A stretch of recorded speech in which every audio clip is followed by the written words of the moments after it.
Hi friends, నా పేరు Tejas and మీరు చూస్తున్నారు ఎగ్జామ్ ట్రిక్స్ ఛానల్. ఈ వీడియోలో నేను మీకు వచ్చిన పెద్ద డౌట్ గురించి క్లారిఫై చేయబోతున్నాను. అది కూడా పార్ట్ బి నార్మలైజేషన్ సంబంధించి. సో పార్ట్ బిలో చాలామందికి నేను స్కోర్ కార్డ్స్ చూశాను, మన కామెంట్ బాక్స్లో వేసారు కదా అది. అండ్ తర్వాత మనం చూసుకున్నట్టయితే ఇంకా మన గ్రూప్లో కూడా కొంతమంది మార్క్స్ అన్నవి షేర్ చేశారు కదా. సో ఆ స్కోర్ కార్డ్స్ చూశాను, దానిలో నాకు అర్థమైంది ఏంటంటే చాలామందికి 28, 33 అట్లా వచ్చిందనమాట. సో వాళ్ళకు వచ్చిన డౌట్ ఏంటంటే 26.25 ఉందా కట్ ఆఫ్ అన్నది, లేదా 35 అన్నది కట్ ఆఫ్ తీసుకుంటారా అని అడుగుతున్నారు. సో మనకి నోటిఫికేషన్ కనుక చూసుకున్నట్టయితే నోటిఫికేషన్లో 35% అన్నారు. అండ్ మనకి ఇచ్చిన షీట్ ఏదైతే ఉందో దానిలో చూసుకుంటే ప్రోరేటెడ్ మార్క్స్ అవుట్ ఆఫ్ 100 అని ఇచ్చారు. సో ఇక్కడ మనం నార్మలైజేషన్ తర్వాత వచ్చిన మార్క్స్ కూడా 100కే. సో ఇక్కడ మనకి మార్క్స్ అన్న 100కి ఇచ్చారు కాబట్టి ఆబ్వియస్లీ మనం 100కి 35% తీసుకోవాలి, అంటే మనకి 35 మార్క్స్ అన్నది రావాల్సి ఉంటుంది.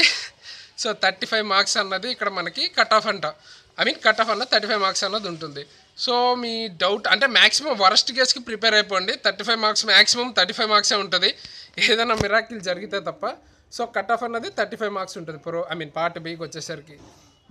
అండ్ దీనికి మనం చేయగలిగింది కూడా ఏమి లేదు కాబట్టి సో దాని గురించి పక్కన పెట్టేస్తే నేను డేటా అన్నది అనాలిసిస్ చేస్తున్నాను. మీరు నాకు పంపిన వాట్ ఎవర్ మార్క్స్ అన్నది షేర్ చేశారో కామెంట్స్లో అవి చూస్తున్నాను. అవి మీరు యాక్యురేట్గా ఇచ్చారని అనుకుంటున్నాను. ఒకవేళ యాక్యురేట్గా ఇవ్వకపోతే మళ్ళీ నన్ను కట్ ఆఫ్ గురించి అడగద్దు, ఎందుకంటే వాటిని బేస్ చేసుకునే కట్ ఆఫ్ అన్నది నేను ప్రిపేర్ చేయబోతున్నాను. వర్క్ అన్నది స్టార్ట్ చేశాను. సో కట్ ఆఫ్ అన్నది వాటి బేస్ చేస్తున్నాను కాబట్టి యాక్యురసీ అన్నది దాని మీద డిపెండ్ అయి ఉంటుంది. మీరు యాక్యురేట్గా ఇచ్చారనే నేనైతే అనుకుంటున్నాను.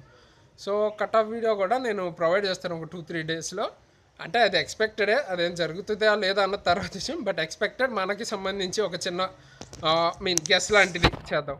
అండ్ తర్వాత మనకి యాక్చువల్ నాకు ఇంకేం గుర్తు రావట్లేదు. ఇంకా మనం చెప్దాం అనుకుంది ఏం మర్చిపోయాను నేను.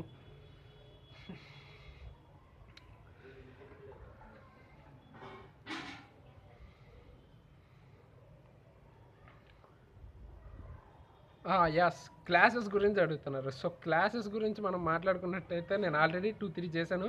సో దానిలో స్పిరిట్ అన్నది మీరు తీసుకున్నట్టయితే మీకు కనుక కనీసం అంటే 70 మార్క్స్ కంటే ఎక్కువ వస్తే మీరు ఇప్పుడు మనకి CBT 2లో కనుక 72 మార్క్స్ 70 మార్క్స్ కంటే ఎక్కువ వస్తే మీరు ఏం చేస్తారంటే మినిమం అది క్వాలిఫై అవ్వడానికి ట్రై చేయండి. అట్లీస్ట్ మిస్ మాత్రం చేయకండి, చాలా ఎక్కువ ఛాన్సెస్ ఉంటాయి మీకు పాస్ అవ్వటానికి.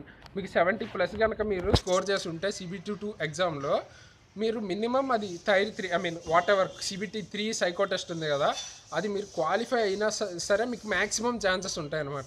సో అది మాత్రం మిస్ చేయకండి. అట్లీస్ట్ మీరు 5 బ్యాటరీస్ ఏదైతే ఉంటాయో అవి మొత్తం పాస్ అవ్వడానికి మినిమం అట్లీస్ట్ ట్రై చేయండి. మెరిట్ తర్వాత విషయం. సో అదే నా సజెషన్ అనమాట 70+ వచ్చిన వాళ్ళకి. అంత వాట్ ఎవర్ 60 లోపు వచ్చే వాళ్ళు మాత్రం మీరు బాగా ప్రిపేర్ అవ్వండి, ఎందుకంటే మీరు దీనిలో స్కోర్ ఎక్కువ చేయాల్సి ఉంటుంది. అప్పుడే మీకు ఎక్కువ ఛాన్సెస్ అన్న ఉంటాయన్నమాట. అండ్ ఎట్లా ప్రిపేర్ అవ్వాలి అంటే టెక్నిక్ ఏంటంటే దానికి సింపుల్. ఫస్ట్ మీరు ఇప్పుడు ఒక 12 క్వశ్చన్స్ అంటే 50% మీరు మినిమం చేయాల్సి ఉంటుంది. అంటే మీకు ఒకవేళ 20 క్వశ్చన్స్ ఇచ్చారనుకోండి ఒక బ్యాటరీలో, మీరు 10 క్వశ్చన్స్ అన్న మినిమం మీరు గుర్తుపెట్టుకోవాలి. అదైతే మీ మైండ్లో ఎప్పుడూ ఉండాలి. అండ్ తర్వాత నెగిటివ్ మార్కింగ్ ఒకటి ఉండదు ఇందులో. సో నెగిటివ్ మార్కింగ్ ఉండదు కాబట్టి మీరు అన్నీ పెట్టడానికి ట్రై చేయండి, ఓకేనా. అది నా సజెషన్. టిప్ అంటే అదే మెయిన్ ట్రిక్ ఇక్కడ మనకి. సో మీరు నా వీడియోస్ చూడొచ్చు, 2-3 చేశాను దాని మీద. అండ్ తర్వాత ఇంకా నేను కుదిరితే చేస్తాను, నేను కూడా ప్రిపేర్ అవ్వాలి కదా. ఇప్పుడు దాకా నేను కూడా స్టార్ట్ చేయలేదు ప్రిపరేషన్ అన్నది. సో కుదిరితే నేను కూడా చేస్తాను వీడియో అన్నది. సో అది గైస్ ఈ వీడియోకి. అండ్ ఏమైనా అప్డేట్ ఉంటే నేను మీకు ఇన్ఫామ్ చేస్తాను. సో రైల్వేకి సంబంధించిన ఎటువంటి అప్డేట్స్ ఉన్నా మన ఛానల్లో అప్డేట్ అవుతూ ఉంటాయి. సో ఇలాంటి మంచి మంచి వీడియోస్తో మీ ముందుకు మళ్ళీ వస్తాను. అంతవరకు సైనింగ్ ఆఫ్ తేజస్.